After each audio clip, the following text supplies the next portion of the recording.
अन्नदाता अन्नदाता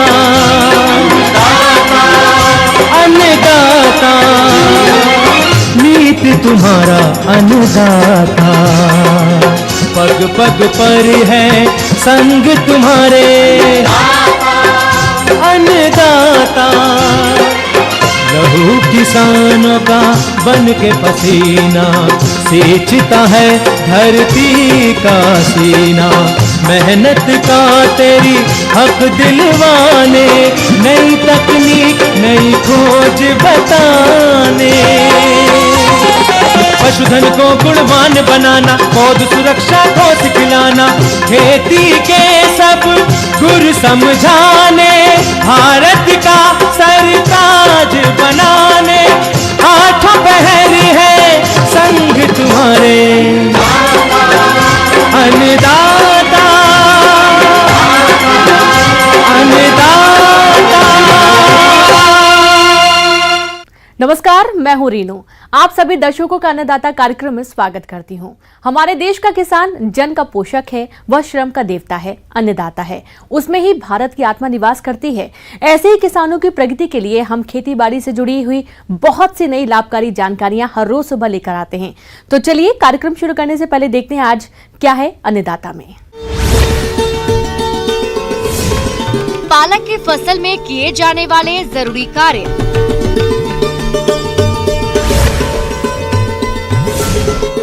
चने की फसल में समय रहते करें कट वर्म कीट का नियंत्रण।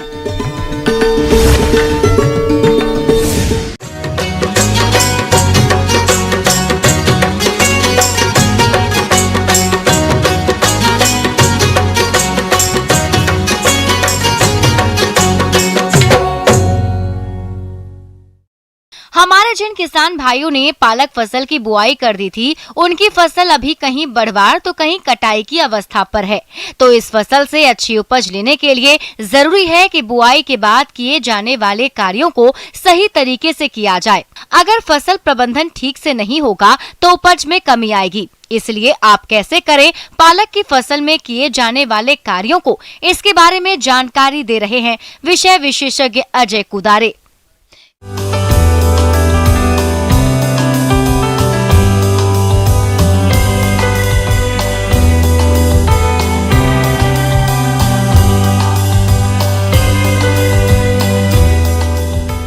पालक में क्या क्या संभव ज़रूरतें हैं, खरपतवार नियंत्रण, रोग प्रबंधन, सिंचाई और पालक की कटाई कैसी करनी है, उस विषय में आज हम आपसे चर्चा करेंगे। तो सबसे पहले अपन लेते हैं पालक में खरपतवार नियंत्रण। तो किसान भाइयों, पालक में खरपतवार की समस्या आती है, इसमें खरपतवार का नियंत्रण आवश्यक है। खरपतवार फसलों में विभिन्न तरह की प्रतिस्पर्धा करते हैं, जैसे कि खाद लेना, पानी लेना फसल के हिस्से में आते हैं, तो सूर्य प्रकाश वगैरह आदि बहुत सारे प्रतिस्पर्धा करते हैं। इस वजह से उनका प्रबंधन करना बहुत ही आवश्यक है। लगभग पालक बोने के 20 से 25 दिन बाद पहली खरपतवार निकाल सकते हैं, जैसे कि हाथों के द्वारा जहाँ जहाँ खरपतवार खेत में दिख रहे हैं, अपन अपने हाथों से उखाड़ सकते हैं। हाथ से उखाड़ के बाहर खेत के बाहर मेड़ पे फेंक सकते हैं। किसान भाइयों, यदि आप इस मौसम में लगाई गई पालक की फसल से अच्छा उत्पादन लेना चाहते हैं तो इसके लिए फसल में जल प्रबंधन का तो ध्यान रखना ही है, साथ ही साथ कमजोर फसल की उचित बढ़वार के लिए यूरिया का प्रयोग भी करना होगा। तभी आपको पालक की फसल से गुणवत्ता युक्त पत्तियों का अधिक उत्पादन मिलेगा। इसके बाद किसान भाइयों अपन आते हैं सिंचाई प्रबंधन पर। तो किसान भाइयों, सिंचाई जो है मृदा के अनुसार देनी पड़ती है, जैसे कि हल्की मृदा, भारी मृदा। अगर हल्की मृदा है तो प्रत्येक सप्ताह सिंचाई करनी चाहिए। भारी मृदा है तो 10 से 12 दिन के अंतराल में इरिगेशन बहुत ही आवश्यक होता है, चूँकि पालक जो है पत्ती वाली फसल है जिसमें पानी की बहुत अधिक मात्रा में आवश्यकता होती है। किसान भाइयों, अगला बिंदु की बात करते हैं जो कि बहुत ही आवश्यक है, खाद एवं उर्वरक। रासायनिक खाद की बात करते हैं तो रासायनिक खाद के लिए लगभग 60 किलोग्राम नाइट्रोजन, 40 किलोग्राम फास्फोरस और 40 किलोग्राम पोटास की आवश्यकता होती है। लास्ट जुताई के समय या बुआई के पहले खेत में डाली जाती है, जो कि नाइट्रोजन की आधी मात्रा, फास्फोरस की पूरी मात्रा, पोटास की पूरी मात्रा डाली जाती है। इसके बाद जो नाइट्रोजन की जो मात्रा बचती है आधी, उसको 3 भागों में बांटकर कटाई के तुरंत बाद, पालक की कटाई के तुरंत बाद खेत में डालते हैं। किसान भाइयों, पालक की फसल को माहू कीट अधिक नुकसान पहुंचाता है, जिसकी वजह से पालक की पत्तियां खराब हो जाती है और उत्पादन में भारी कमी आती है और किसानों को आर्थिक नुकसान झेलना पड़ता है। इसीलिए आप इस कीट की पहचान करके समय रहते नियंत्रण करें। इसके बाद बात करते हैं अपन कीट रोकथाम की। तो कीट इसमें है 3-4 कीट है जो आते हैं, जैसे कि माहू। तो जो माहू बीटल है, क्योंकि ये रस चूसने वाला कीट है, जो कि फसल की पत्तियों पर बैठकर रस चूसता है और फसल की क्वालिटी, गुणवत्ता खराब करता है और विभिन्न तरह के नुकसान पहुंचाता है। इसलिए इनका मैनेजमेंट करना बहुत ही आवश्यक है। जैसे कि अपन मैनेजमेंट की बात करते हैं तो सर्वप्रथम अपन नीम ऑयल 5 ml 1 लीटर पानी में घोलकर स्प्रे कर सकते हैं। किसान भाइयों, पालक की पत्तियों को सबसे अधिक हानि इल्लियों द्वारा पहुंचाई जाती है, जिसकी वजह से पालक की पत्तियां खाने योग्य नहीं रहती हैं और किसान जब बाजार में पालक को बेचने जाते हैं तो उनको बेहद कम भाव मिलता है। इसीलिए आप इनकी पहचान कर सही समय पर नियंत्रण करें। और अगली बात करते हैं इल्ली की। तो इल्ली, चूँकि इल्ली के जो मुखांग है काटने और चबाने वाले होते हैं, जो कि अपनी शुरुआती अवस्था, जो इसकी लार्वा अवस्था होती है जिसको हम इल्ली बोलते हैं, तो इस अवस्था में ये पालक जब उगती है तो उसी समय इसमें आक्रमण कर देती है, पत्तियों को खाती है। इसके साथ साथ ही जो पालक का बेस होता है उसे काट कर उसका नुकसान पहुंचाती है। इसीलिए इल्ली का मैनेजमेंट करना बहुत ही आवश्यक है। तो बात करते हैं लाइट ट्रैप की। रात के समय लाइट को 2-3 घंटे के लिए अपन जला देंगे, जिससे कि जो इल्ली की जो एडल्ट अवस्था है, तितली आकार का होता है, जो क्योंकि लाइट जलाएंगे तो लाइट की ओर आकर्षित होगा और उसी समय अपन उनको इकट्ठा करके नष्ट कर सकते हैं। इसके बाद और आगे बात करते हैं फेरोमोन ट्रैप। किसान भाइयों, जो फेरोमोन ट्रैप है उसमें नर की गंध आती है, जिससे कि मादा कीट आकर्षित होते हैं और उसी समय अपन पकड़कर उनको नष्ट कर सकते हैं, और जिससे कि इनकी जनसंख्या वृद्धि नहीं होगी और इल्ली का नियंत्रण हो जाता है। इसके लिए सर्वप्रथम बात करते हैं, इसके लिए भी नीम ऑयल 5 ml 1 लीटर पानी में घोल बना के फसल पर अपन डाल सकते हैं। इसके बाद बात करते हैं कटाई की। तो कटाई लगभग 20 से 25 दिन बाद कटाई अपन कर सकते हैं। कटाई के लिए लगभग पालक को नीचे से 1 इंच छोड़कर तेज़दार हथियार से कटाई करनी चाहिए और कटाई करने के बाद जस्ट छोटे छोटे बंडलों में बांधकर, पालक ख़राब है या उसमें कुछ खरपतवार है तो उन्हें निकाल देना चाहिए। अगर मिट्टी लगी है तो उसे धो लेना चाहिए और छोटे छोटे बंडल बनाकर इन्हें मार्केट में भिजवा दिया जाता है किसान भाइयों, और लगभग 100 से 125 कुंटल प्रति हेक्टेयर उपज प्राप्त हो जाती है हरी पत्तियों। किसान भाइयों, अब लेते हैं एक छोटा सा ब्रेक, जल्द लौटेंगे।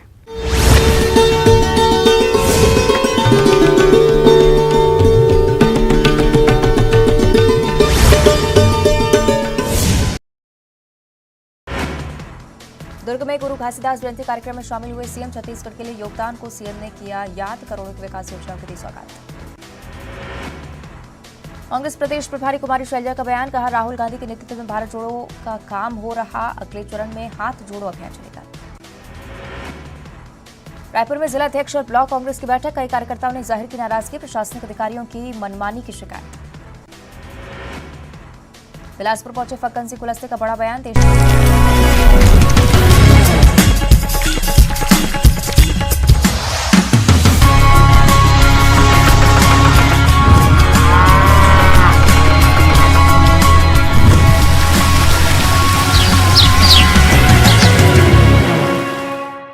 ब्रेक के बाद एक बार फिर से आप सभी दर्शकों का अन्नदाता में स्वागत है।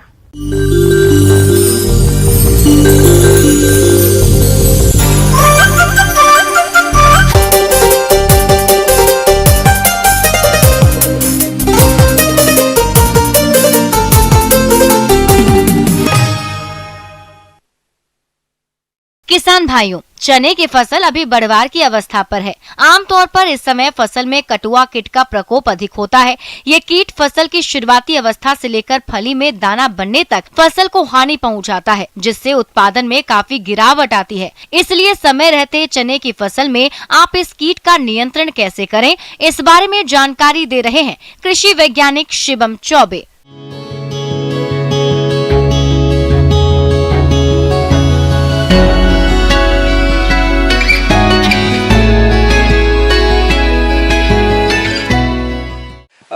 जैसा कि चना एक दलहनी कुल की फसलों में प्रमुख स्थान रखता है और रबी ऋतु में चना की खेती के एक महत्वपूर्ण स्थान है रबी में। जैसा कि चने में बुआई के उपरांत ही कीड़े मकोड़ों का प्रकोप ज़्यादा लगने लगता है। इसमें एक प्रमुख प्रकार का हमारा कीट है कटवार्म, काटने वाली सिंडी, एग्रोटिस इप्सिलान। इस कीट की सुंडी चिकनी, लिजलिजी और देखने में गहरे भूरे रंग की दिखाई देती है और कटवार्म की लटें भूरे रंग की 1 से 1.5 इंच लंबी होती है। इस कीट को अगर कहीं आप हाथ से टच करने की कोशिश करेंगे तो वो मुड़ के एक सुंडी नुमा बन जाती है, घुंडी बना लेती है। इस कीट का प्रकोप उन क्षेत्रों में अधिक होता है जहां पर बुवाई से पूर्व बरसात का पानी भरा रहता है और मृदा भारी या चिकनी हो। इस कीट की गिरारें देखने में हल्की स्याही या गहरे भूरे रंग की तैलीय होती हैं। छूने पर ये लटें गोल घुंडी बनाकर पड़ जाती हैं, जो ढेलों के नीचे छिपी रहती हैं और रात को बाहर निकलकर पौधों को भूमि के सतह के पास से काट देती हैं।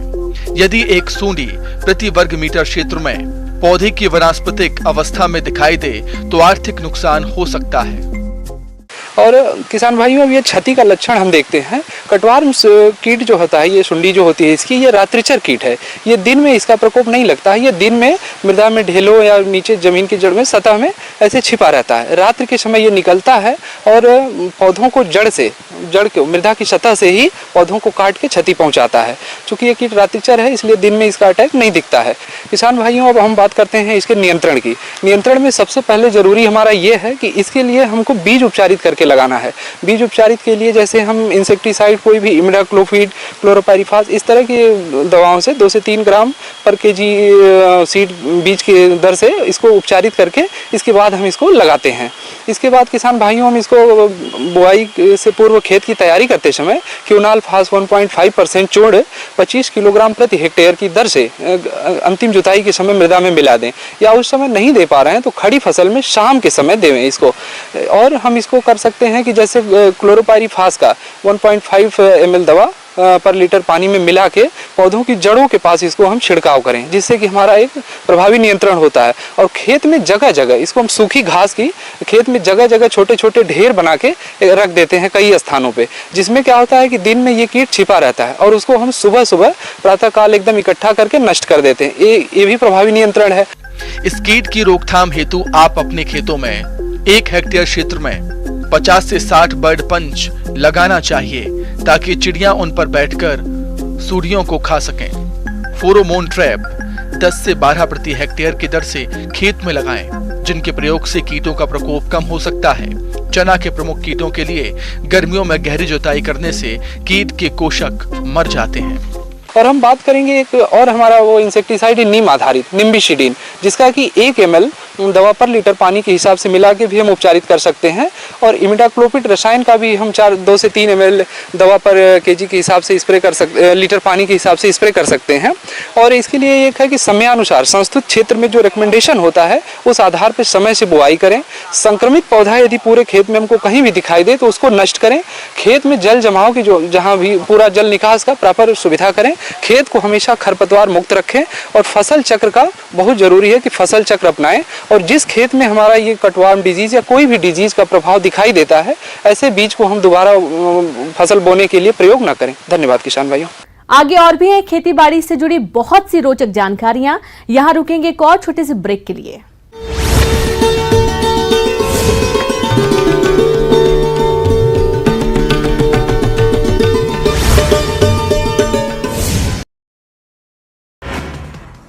दुर्ग में गुरु घासीदास जयंती कार्यक्रम में शामिल हुए सीएम छत्तीसगढ़ के लिए योगदान को सीएम ने किया याद, करोड़ों की विकास योजनाओं को दी सौगात।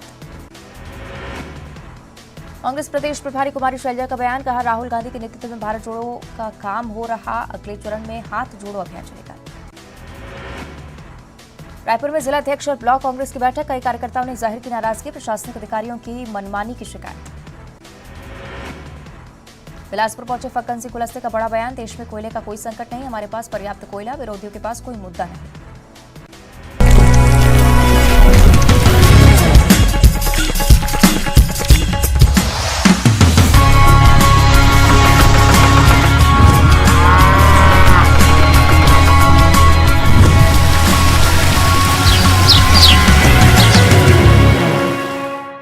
ब्रेक के बाद एक बार फिर से आप सभी दर्शकों का अन्नदाता कार्यक्रम में स्वागत है।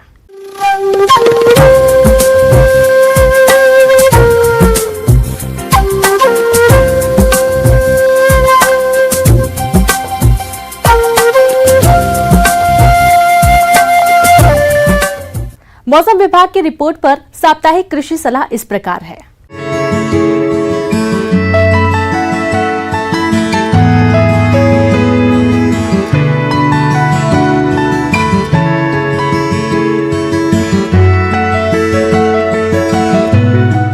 किसान भाइयों, आज हम बात कर लेते हैं पाला के विषय में। मतलब पाला है क्या चीज़, ये फसलों को कैसे नुकसान पहुंचाता है और इससे बचने के लिए क्या क्या निदान हो सकते हैं।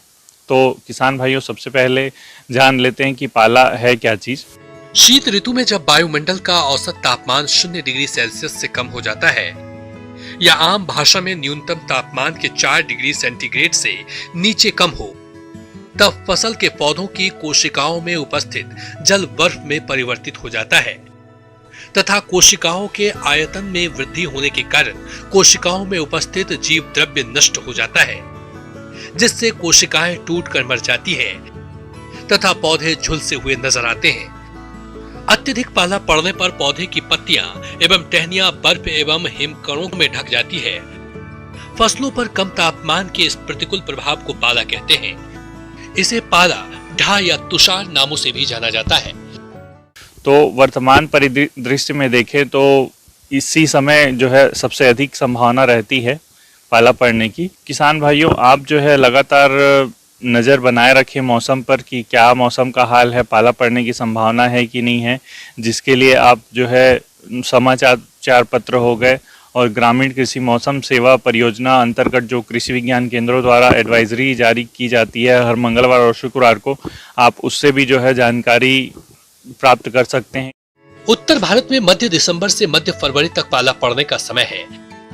इस समय रबी की फसलों में फूल आना एवं फलियां बनना शुरू होता है। पौधों में यह अवस्थाएं पाले के प्रति सबसे संवेदनशील होती है। शीतकाल में जब तापमान 0 डिग्री सेल्सियस से नीचे गिर जाता है तथा आकाश साफ होने के साथ हवा रुक जाती है, तो रात्रि को पाला पड़ने की संभावना पड़ती है। रात को विशेषकर तीसरे एवं चौथे पहर में पाला पड़ने की संभावनाएं रहती है। पाले के प्रति संवेदनशील फसलें रबी फसलों में आलू, टमाटर, सरसों, बैगन, अलसी, मटर, धनिया, जीरा, शकरकंद तथा फलों में पपीता, आम पाले के प्रति अधिक संवेदनशील है। इनमें 80 से 90% तक नुकसान हो जाता है। पाले की तीव्रता अधिक होने पर गेहूं, जौ, गन्ना आदि फसलें भी अधिक चपेट में आ जाती है। प्रतिवर्ष पाले से फसलों को काफी नुकसान होता है। पाले से पौधों की कोमल टहनियों, पत्ते, फूल तथा फलियों झुलसा जाती है, जिससे पैदावार पर बहुत प्रतिकूल प्रभाव पड़ता है और कभी-कभी वे 100% भी मर जाते हैं। किसान भाइयों, अगर आपको ऐसा अपने अनुभव के आधार पर लग रहा है कि तापमान जो है गिरने वाला है और पाला पड़ने की संभावना आज रात्रि में है, तो उसका जो इंतजाम है आप दिन में ही कर लें। उत्तर दक्षिण दिशा में आप जो है रात में अगर आपको लग रहा है कि 2 से 3 के बीच पाला पड़ने की संभावना अत्यधिक है, तो आप उसमें जो है धुआं कर सकते हैं। अगर प्रति एकड़ के हिसाब से अगर 6 से 8 जगह आप धुआं कर देते हैं तो लगभग वहाँ का टेम्परेचर जो है सामान्य से 2 से 3 डिग्री बढ़ जाएगा और आपकी जो फसल है वो पाला पड़ने से बच सकती है। पाले से बचाव का दूसरा तरीका है सिंचाई। फव्वारा सिंचाई की सुविधा होने पर 2 घंटे फव्वारा चलाकर अधिक क्षेत्रफल में हल्की सिंचाई कर पाले के कुप्रभाव से बचाया जा सकता है। इससे पानी की बारीक एवं हल्की बूंदें वातावरण में तैरती है एवं फसल के आसमान का तापमान गिर नहीं पाते हैं, जिससे फसल बच जाती है। अगर आपके पास स्प्रिंकलर के संसाधन उपलब्ध नहीं है तो फिर आप जो है ढलुआ सिंचाई भी फसलों को दे सकते हैं, लेकिन नमी जो है बनाए रखना वो अति आवश्यक है फसलों में। इसके बाद इसमें तीसरी महत्वपूर्ण बात है विंड ब्रेकर लगाना। किसान भाइयों, जैसा कि आप कुछ अनुभवी जो किसान भाई हैं वो जानते भी होंगे कि उत्तरी जो ठंडी हवाएं हैं उससे रोकने के लिए जो है विंड ब्रेकर का उपयोग हम कर सकते हैं। दीर्घकालीन उपाय के रूप में फसलों को पाले से बचाने के लिए खेत में उत्तरी पश्चिमी मेड़ों पर शहतूत, शिमाम, बबुल, खेजड़े आदि के वृक्ष लगा देने चाहिए, जिससे फसलों को ठंडी हवा तथा पाले से बचाया जा सकता है। पाला पड़ने का पूर्वानुमान होने पर 1000 लीटर पानी में 1 लीटर गंधक के तनु अम्ल का घोल बनाकर छिड़काव करें, जिससे पौधे की कोशिकाओं में पाला सहन करने की क्षमता बढ़ जाती है तथा कोशिकाओं के अंदर का जल जम नहीं पाता है। जिन स्थानों पर पाला प्रायः पड़ता हो वहां ऐसी फसल बोएं जिनको पाले से कम नुकसान होता हो, जैसे चुकंदर, गाजर, मूली, रिजका इत्यादि। पाला संभावित क्षेत्रों में फसलों की पाला रोधी किस्मों को ही बुआई के प्रयोग में करें, जैसे आलू की कुफरी शीतमान का प्रयोग करें। इसके अलावा जिन किसान भाइयों ने अभी वर्तमान में जो उद्यान लगाए होंगे, जिन पौधों की उम्र जो है 2 से 4 महीने की होगी, तो उसको जो है बचाना भी महत्वपूर्ण है पाले से, क्योंकि वो जो है पाले के प्रति अधिक संवेदनशील होते हैं। तो उसके लिए हम जो है पौधों के चारों तरफ पॉलीथीन की शीट या पॉली बैग या ग्रास बैग या तो जूट के बोरे, ये सारी चीज़ें जो है उसके चारों तरफ बढ़िया से लपेट दें, मतलब एक प्रकार से उसको कवर कर लें अच्छे से, ताकि उसको पाले से बचाया जा सके। इसके साथ ही साथ आप थायो यूरिया 1% का घोल बनाकर आप उसका भी छिड़काव जो है फसलों पर कर सकते हैं। तो ये थी किसान भाइयों मेरे द्वारा बताई गई छोटी छोटी जानकारियाँ, जिसको आप ध्यान में रखेंगे तो निश्चित रूप से आप अपनी फसलों को पाले से बचा सकते हैं और अच्छे से अच्छा उत्पादन ले सकते हैं। धन्यवाद।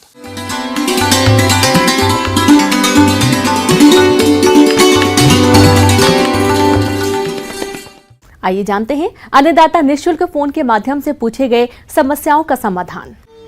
अन्नदाता निःशुल्क फोन संपर्क सेवा के माध्यम से पूछे गए प्रश्नों में से आज हमने जिस प्रश्न को कार्यक्रम में शामिल किया है उसे पूछा है ग्राम झीमर, जिला इंदौर के कृषक प्रमोद कुमार ने। ये ठंड के मौसम में पशुओं की देखरेख और प्रबंधन के बारे में जानकारी चाहते हैं। तो प्रमोद कुमार जी, आपकी जानकारी के लिए प्रस्तुत है कार्यक्रम का ये अंश। आजकल उत्तर भारत में ठंड का आगमन हो चुका है और सर्दियों के इस मौसम में पशुओं का कैसे रखरखाव किया जाए, आज के इस टॉपिक में हम इसके ऊपर बात करेंगे।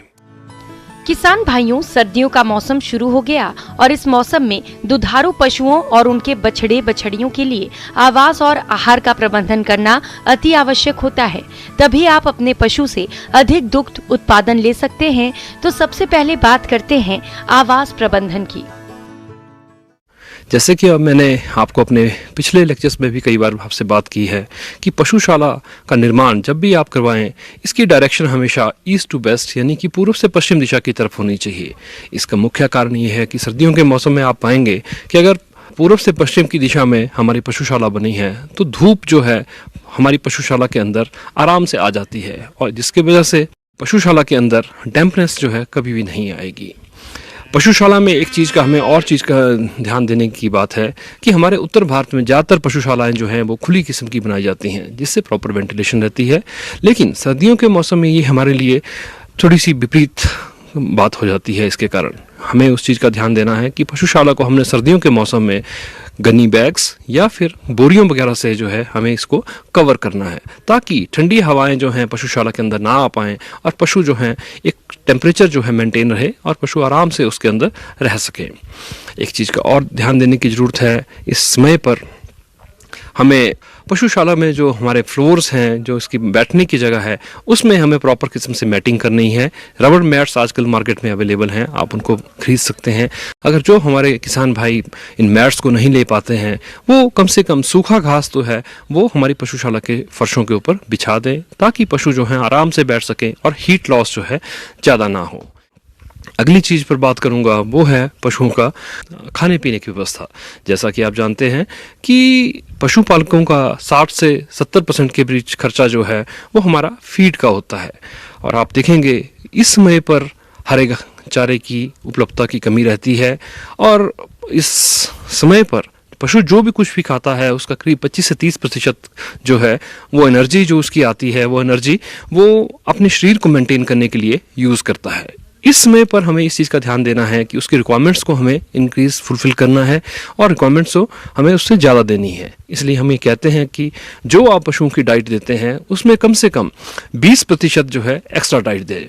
एक्स्ट्रा डाइट आप जो है उसको फीड के तौर पर दे सकते हैं और उसको सूखे घास के तौर पर। सर्दियों में पशुओं को संतुलित आहार देने से जहां पशुओं का स्वास्थ्य अच्छा रहता है, वहीं बीमारियों से भी दूर रहते हैं और दुग्ध उत्पादन में भी वृद्धि होती है। हरे चारे के साथ संतुलित आहार नियमित रूप से कम एक दिन में 3 बार दिया जाना चाहिए। किसान भाइयों 2.5 लीटर दूध देने वाली भैंस को 1 किलो आहार देते हैं। 3 लीटर दूध देने वाली गाय को भी 1 किलो आहार देते हैं। साथ ही जीवन निर्वाह हेतु गाय को 1.5 किलो और भैंस को 2 किलो दाना मिश्रण अतिरिक्त प्रतिदिन देना चाहिए।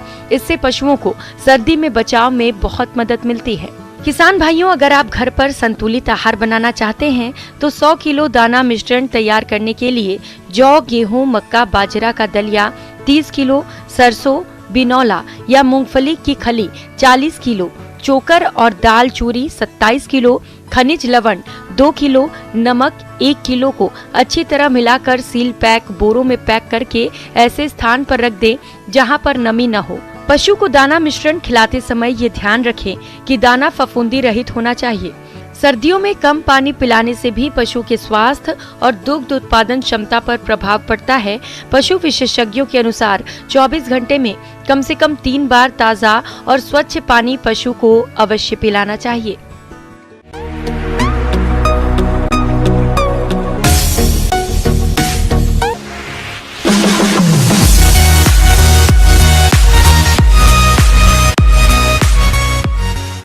एक नजर डालते हैं राज्य के कुछ मंडियों के प्रमुख फसलों के बाजार भाव पर।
किसान भाइयों, कृषि संबंधित समस्या और सुझावों के लिए आप हमें इस पते पर संपर्क कर सकते हैं।